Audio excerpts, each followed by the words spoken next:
الحمد لله رب العالمين والصلاة والسلام على سيد الأنبياء والمرسلين وعلى آله الطيبين الطاهرين وأصحاب المتقين أما بعد فقد قال الله تبارك وتعالى في القرآن المجيد أعوذ بالله من الشيطان الرجيم بسم الله الرحمن الرحيم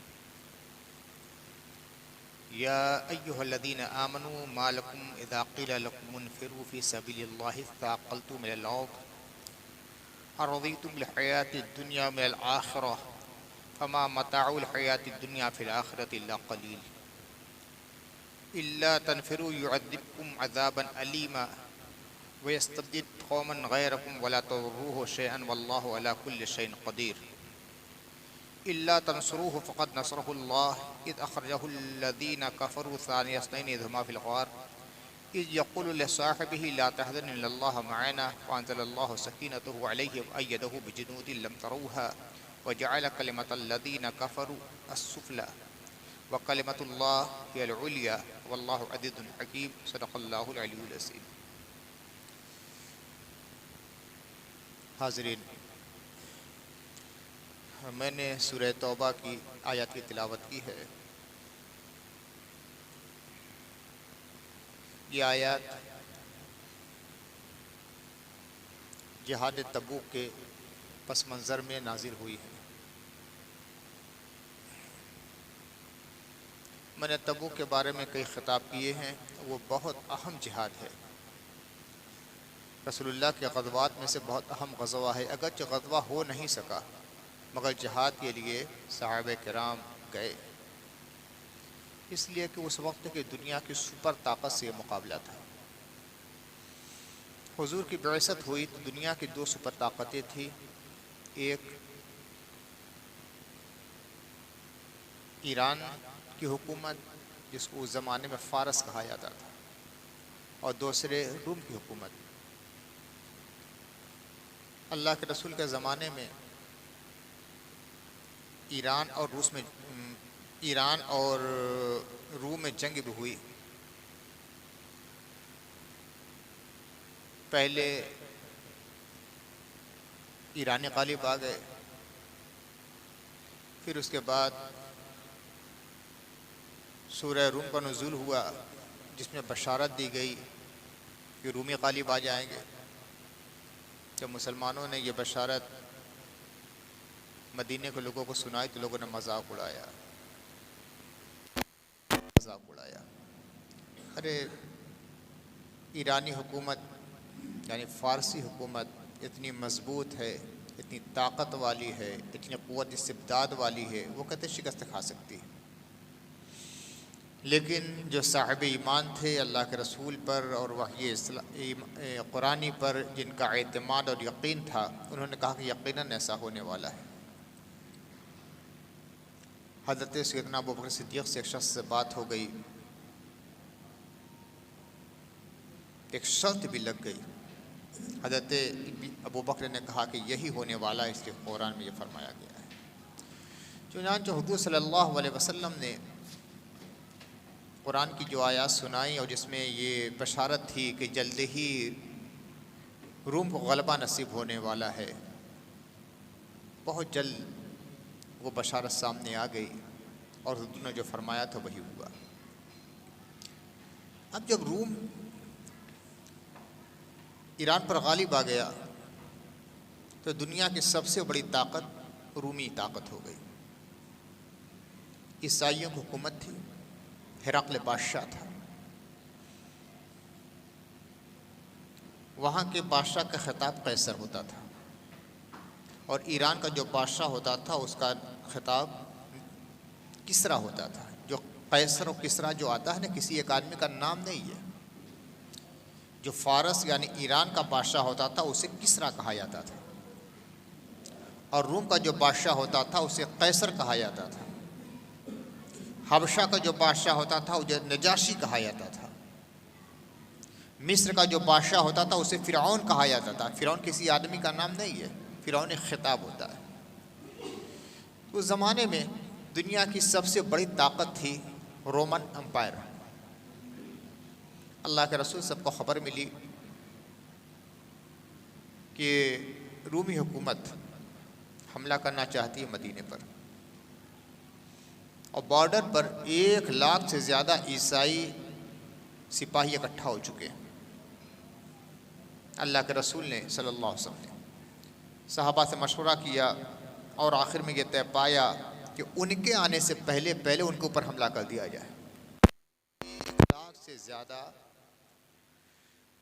رومن سپاہی، عیسائی سپاہی، ان سے حملہ کرنے کے لیے اتنی ہی طاقت چاہیے، سپاہی چاہیے، اسلحہ چاہیے، سامان چاہیے، رسد کا سامان چاہیے۔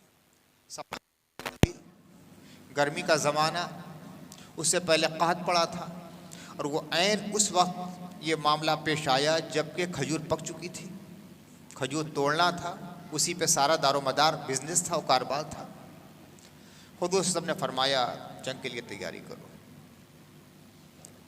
منافقین کافی تھے مدینے میں، ان کو تو کھل کھیلنے کا موقع ملا کہ مسلمانوں کو تو شکست ہوگی، تو کہا کہ لا تنفروا فی الحر، گرمی میں مت نکلیے، بڑی سخت گرمی ہے، گھر سے باہر نکلنا مشکل ہے، اتنا طویل سفر کر کے ہم جائیں گے، آدھی انرجی تو راستے ہی میں ضائع ہو جائے گی، ہم جنگ کیا کریں گے۔ لیکن جو صاحب ایمان تھے، مضبوط ایمان والے، کہا کہ نہیں، اللہ کے رسول کا فرمان ہے، ہم چلیں گے۔ اب بہت سے مسلمانوں کو ورغلا بھی رہے تھے کفار منافقین، ارے دیکھو کھجور پکی ہوئی ہے، ابھی تو اتنی مندی کا زمانہ گزرا ہے، قحط پڑا تھا، فصل نہیں ہوئی تھی، اس سال فصل ہوئی ہے، تو اب کھجور پکی ہے، اسے توڑنے کا وقت ہے، تم لوگ جاؤ گے واپس آؤ گے تو کھجور خراب ہو چکی ہوگی۔ ارے گرمی ختم ہو جائے، جلدی کیا ہے، موسم بدلے گا تو چلیں گے، کھجور بھی ہماری اتر جائے گی، کاروبار بھی ہو جائے گا، پیسہ بھی آتا، طرح طرح کی باتیں۔ ہر زمانے میں تمام مسلمان عقلی اعتبار سے ایک برابر نہیں ہوتے، کچھ بڑے سادہ دل ہوتے ہیں، بہکاوے میں آ جاتے ہیں، ایمان مضبوط لیکن بہکاوے میں آ گئے۔ تو کچھ مسلمان بھی ایمان مضبوط تھا، بات تو صحیح ہے، صحیح تو کہا جا رہا ہے، ہاں تھوڑا سا توقف ہو جائے تو کیا بات ہے، ایسا دوڑے تو چلے نہیں آ رہے، تھوڑا سا رک کر ہم چلیں گے، اس طرح کی باتیں آ گئی۔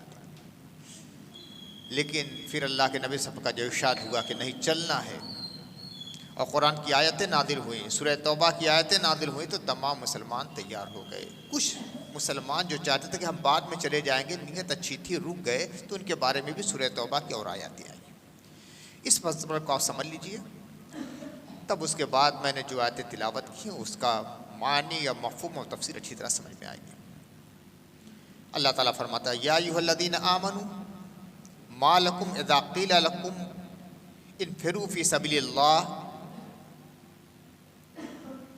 اے ایمان والو تمہیں کیا ہو گیا ہے کہ جب تم سے یہ کہا جاتا ہے کہ اللہ کی راہ میں نکل پڑو تو تم زمین سے لگ جاتے ہو، ٹھہر جاتے ہو کہ ہم نہیں چلیں گے۔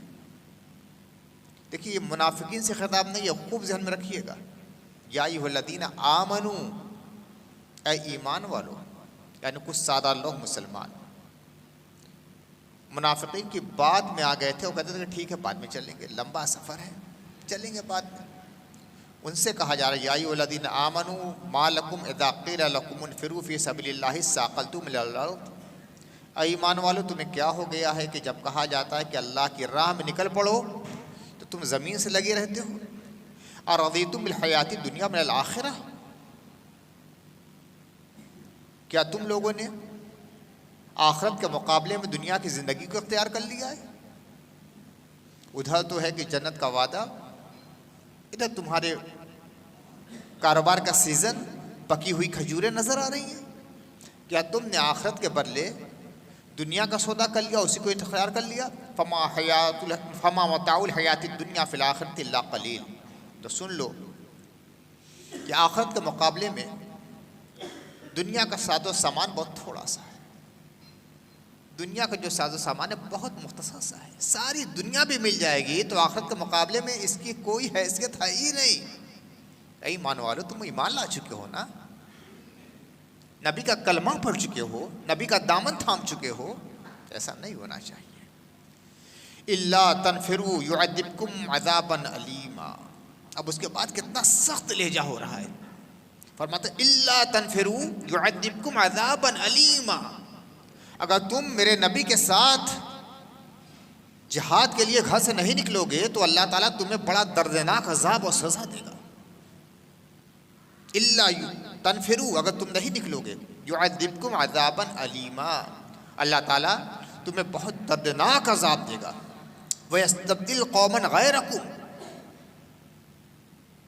اور تمہاری جگہ دوسرے لوگوں کو لائے گا، تمہیں تباہ و برباد کر دے گا. دوسرے لوگ آئیں گے نبی کی صحبت میں، اور وہ نبی سب کی بات پر ہر وقت لبیک کہنے والے ہوں گے، قدر چکانے والے. وَلَا تَضُرُّوهُ شَيْئًا، اور تم لوگ اللہ کو کچھ بگاڑ نہیں سکو گے، تمہیں ختم کر دے گا. اگر تم نبی کے ساتھ نہیں گئے جنگ میں، تمہیں ختم کر دے گا، سخت عذاب دے گا، دوسرے افراد کو لائے گا، دوسرے صحابہ کو لائے گا، اور تم اللہ کو کچھ بگاڑ نہیں سکتے، نقصان نہیں پہنچا سکتے.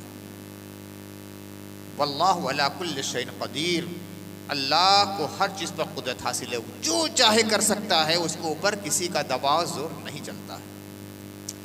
پھر اللہ تعالیٰ ایک عظیم مثال پیش کرتا ہے، اور ذہن میں یہ تاثر جمانے کی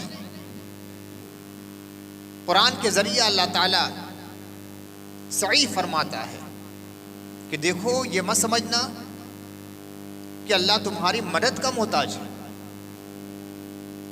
حضور صلی اللہ علیہ وسلم کے بارے میں اللہ تعالیٰ فرماتا ہے کہ نبی کی مدد کے لیے میں کافی ہوں.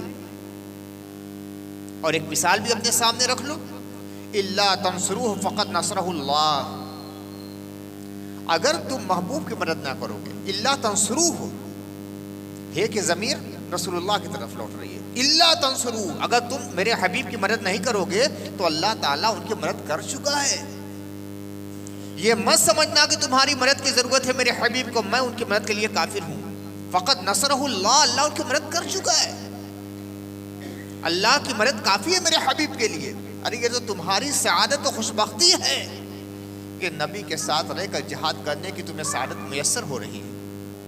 یہ تمہارے لیے فخر کی بات ہے، خوش نصیبی کی بات ہے، ورنہ صرف حبیب کی مدد کرنا ہوتا تو میں کر چکا ہوتا، اور اس سے پہلے میں کر چکا ہوں. کب؟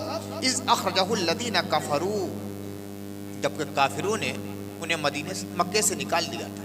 ہجرت کا واقعہ، جب کافروں نے مکے سے نکالا تھا میرے حبیب کو، تو اللہ نے مدد کا کیسا مظاہرہ کیا تھا، کیا تمہیں یاد نہیں ہے؟ کافروں نے میرے حبیب کے گھر کا محاصرہ کر رکھا تھا، ننگی تلواریں لے کر کھڑے تھے کہ جیسے ہی محمد گھر سے نکلیں گے صلی اللہ علیہ وسلم، معاذ اللہ، ایک ساتھ سب حملہ کر دیں گے.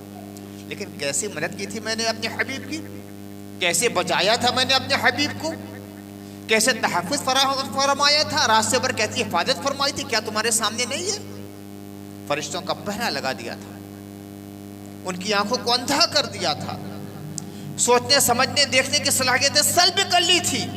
کافروں کے سامنے سے میرا حبیب چلا گیا، انہیں نظر نہیں آ سکا، اس طرح مدد کی تھی. پھر اگر تم لوگ مدد سے ہاتھ اٹھا لو گے تو میں مدد کروں گا. اذ اخرجہ الذین کفروا، جبکہ ان کافروں نے میرے حبیب کو نکالا تھا. ثانی اثنین اذ ہما فی الغار، وہ دو میں سے ایک تھے جبکہ وہ دونوں غار میں تھے. اذ یقول لصاحبہ لا تحزن ان اللہ معنا، غار میں دو تھے. ثانی اثنین، دو میں سے وہ ایک یعنی میرا حبیب. اذ ہما فی الغار، جبکہ وہ دونوں غار میں تھے، پہاڑ کی کھو میں تھے. اذ یقول لصاحبہ، جبکہ میرا حبیب اپنے رفیق سے کہہ رہا تھا لا تحزن ان اللہ معنا، غم مت کرو اللہ ہمارے ساتھ. ایک طرف کافروں کا جم غفیر ہے، قریش کے سارے نوجوان کافر تلواریں سونت کر کھڑے ہیں، مگر میں نے اپنے حبیب کی مدد کی، ان کے جتھے سے نکالا، ان کی ناک کے سامنے سے اپنے حبیب کو نکال دیا، وہ دیکھ نہیں سکے. پورا راستہ طے ہو گیا، غار میں آ گئے، تلاش ہو رہی ہے. اعلان کر دیا گیا ہے کہ جو محمد صلی اللہ علیہ وسلم کو گرفتار کر کے لائے گا یا سر کر لائے گا 100 اونٹ انعام دیا جائے گا. اب مکے کے کافر نوجوان گھوڑے لے لے کر، اونٹ لے لے کر تلاش مصطفیٰ میں نکل پڑے ہیں.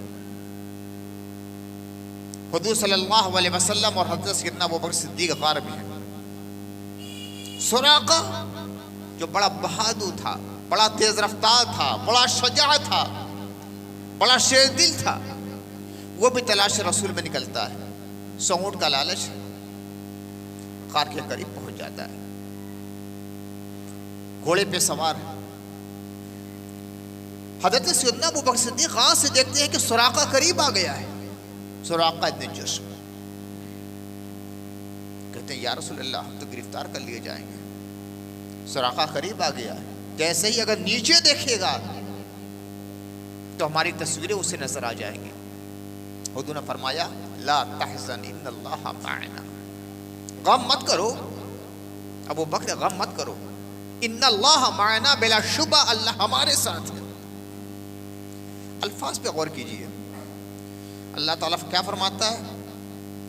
ثانی اثنین، دو میں سے دوسرا، دو تھے، ایک ابو بکر ایک رسول اللہ۔ حضور کی صحبت میں ابو بکر ہیں تو اللہ تعالیٰ حضور کے ساتھ ساتھ ان کا ذکر کر رہا ہے۔ اذ ہما فی الغار، جب کہ وہ دونوں غار میں تھے، پھر اذ ہما کے ذریعہ حضرت سیدنا ابو بکر صدیق کا ذکر ہو رہا ہے۔ پھر اذ یقول لصاحبہ، جبکہ میرا محبوب اپنے صاحب سے یعنی رفیق سفر سے کہہ رہا تھا، یعنی رسول اللہ صلی اللہ علیہ وسلم کے ساتھ حضرت سیدنا ابو بکر کی صاحبیت یا صحابیت کا ذکر وہ ہے کہ اللہ تعالیٰ خود فرماتا ہے۔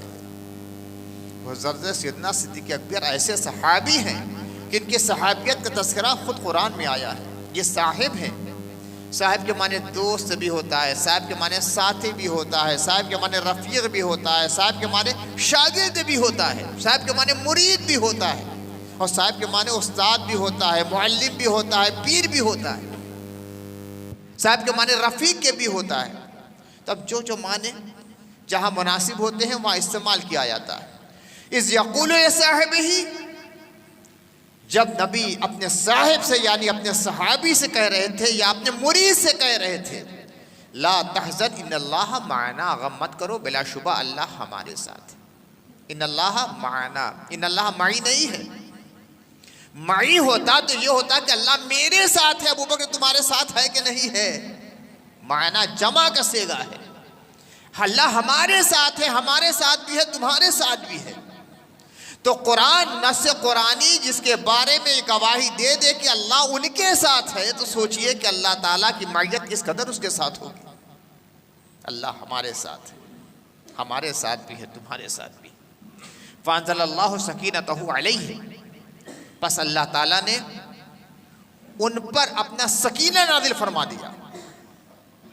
قلب محمدی پر اللہ تعالیٰ نے سکینہ نازل فرمایا تو اس کی شعائیں حضرت سرور کائنات کے قلب مطہر سے ہوتے ہوئے قلب صدیق اکبر پر منعکس ہوئی، اور پھر ایسا سکون و اطمینان ہو گیا کہ مصطفیٰ نے جب کہہ دیا کہ اللہ ہمارے ساتھ ہے تو یقیناً اللہ ہمارے ساتھ ہے۔ کوئی دغدغہ نہیں رہا، کوئی حزن نہیں ہے، کوئی غم نہیں ہے، کوئی خوف نہیں ہے، کچھ نہیں، اللہ ہمارے ساتھ ہے، ہمارا کوئی کچھ نہیں بگاڑ سکتا۔ وَأَيَّدَهُ بِجُنُودٍ لَمْ تَرَوْهَا، اب اللہ تعالیٰ بیان فرما رہا ہے کہ دیکھو کیسے میں نے اپنے محبوب کی مدد فرمائی ہے۔ وَأَيَّدَهُ بِجُنُودٍ لَمْ تَرَوْهَا، اور اپنے حبیب کی ایسے لشکروں اور سپاہیوں فوجیوں کے ذریعہ مدد کی جو تمہیں نظر نہیں آئے۔ غزوہ حنین میں ہوا، غزوہ بدر میں ہوا، اللہ تعالیٰ نے فرشتوں کے ذریعہ محمد رسول اللہ کی مدد فرمائی ہے۔ وَجَعَلَ كَلِمَةَ الَّذِينَ كَفَرُوا السُّفْلَىٰ، اور کافروں کی بات کو پست کر دیا۔ وَكَلِمَةُ اللَّهِ الْعُلْيَا، اور اللہ ہی کا بول بالا ہے، اللہ کا کلمہ بلند ہے، اللہ کا بول بالا ہے۔ وَاللَّهُ عَزِيزٌ حَكِيمٌ، اللہ تعالیٰ بہت غالب ہے، بڑی حکمتوں والا ہے۔ یہ سورہ توبہ کی آیات ہے۔ اس میں حضرت سیدنا صدیق اکبر رضی اللہ تعالیٰ عنہ کی بہت بڑی عظمت اور فضیلت بیان کی گئی ہے۔ کیسا خوبصورت پیرائے بیان ہے، اے ایمان والو اللہ کی راہ میں نکل پڑو۔ پھر کہا گیا کیا بات ہے کہ جب اللہ کی راہ میں نکلنے کی بات کہی جاتی ہے زمین سے لگ جاتے ہو؟ کیا تم لوگوں نے آخرت پر دنیاوی زندگی کو ترجیح دے دی ہے؟ تمہیں کاروبار نظر آ رہا ہے، باغات نظر آ رہے ہیں، فصلیں نظر آ رہی ہے، کھجوریں نظر آ رہی ہیں، سمجھ لو کہ آخرت کے مقابلے میں دنیاوی زندگی کا ساز و سامان بہت متساوی ہے۔ پھر بڑے سخت لہجے میں کہا جا رہا کہ اے لوگو، اگر میرے حبیب کے ساتھ نہیں نکلو گے جہاد کے لیے، اللہ سخت عذاب دے گا، سخت عذاب دے گا، تمہیں ختم کر دے گا، ایسے لوگوں کو لائے گا جو رسول اللہ کے ہر فرمان پہ سر جھکائے رہیں گے۔ اے لوگوں سن لو، اللہ کو تمہاری مدد کی ضرورت نہیں ہے، نہ میرے حبیب کو ضرورت ہے۔ یہ تمہاری سعادت کی بات ہے کہ مصطفیٰ اپنے ساتھ تمہیں رفیق سفر بنا رہے ہیں۔ اللہ چاہے گا تو فرشتوں کو بھیج کر مدد فرمائے گا۔ مثال چاہیے تمہیں؟ شب ہجرت میں کس نے بچایا تھا؟ کافروں کی ہاتھ سے کون لے کر گیا تھا؟ کافروں کی نگاہوں پہ پردے کس نے ڈالے تھے؟ وہ میں تھا۔ غار میں جب میرے حبیب اور میرے حبیب کا حبیب، میرا پیارا رسول اور میرے پیارے رسول کا پیارا ابو بکر، یہ جب دونوں تھے تو کس نے بچایا تھا؟ کافی تو قریب پہنچ گئے تھے، کس نے بچایا تھا؟ وہ میں تھا۔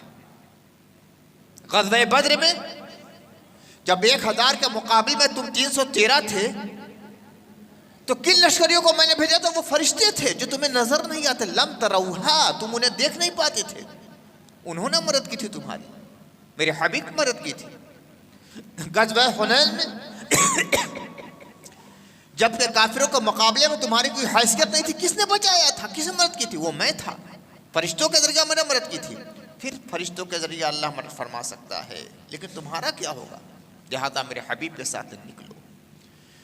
ایسے موقع پر جب تشویق کے لیے اور ترغیب کے لیے ایک شخصیت کا اللہ تعالیٰ انتخاب فرماتا ہے، صحابہ کرام کو ترغیب دی جا رہی ہے، تشویق، شوق دلایا جا رہا ہے، نکلو میرے حبیب کے ساتھ، تو بطور مثال کی شخصیت کو پیش کیا جاتا ہے۔ اسی شخصیت کا نام ہے حضرت سیدنا صدیق اکبر۔ ایک رول ماڈل کے طور پر پیش کیا جاتا ہے، دیکھو میرا حبیب جہاں جہاں جا رہا ہے اس کے ساتھ ساتھ ابو بکر بھی جا رہا ہے۔ ایسے صحابی بن جاؤ، ایسے رفیق بن جاؤ، ایسے ناصر بن جاؤ، ایسے مددگار بن جاؤ۔ کبھی کسی موقع پر اشکال اور شبہ کا ذرا سا بھی اظہار نہیں کیا۔ خود اللہ کے نبی نے فرمایا ہے کہ میں نے جس کے سامنے بھی اسلام پیش کیا تو کچھ نہ کچھ تذبذب کا وہ شکار ہوا، سوچنے لگا، کچھ سوچا، دل میں طرح طرح خیالات آئے، پھر اپنا دست آگے بڑھایا، ہاتھ آگے بڑھایا، اسلام قبول کیا۔ مگر ایک شخصیت ہے کہ جیسے ہی میں نے اسلام کی بات کہی، اپنے دامن کو اسلام کو قبول کرنے کے لیے پھیلا دیا، اس کا نام ہے ابو بکر۔ ابو بکر، کوئی تذبذب نہیں۔ حضرت سیدنا ابو بکر صدیق رضی اللہ تعالیٰ عنہ کے قبول اسلام کا واقعہ پڑھ کے ایسا لگتا ہے کہ جیسے گرمی سے تپی ہوئی کی زمین ہو، چٹک گئی ہو گرمی کی وجہ سے،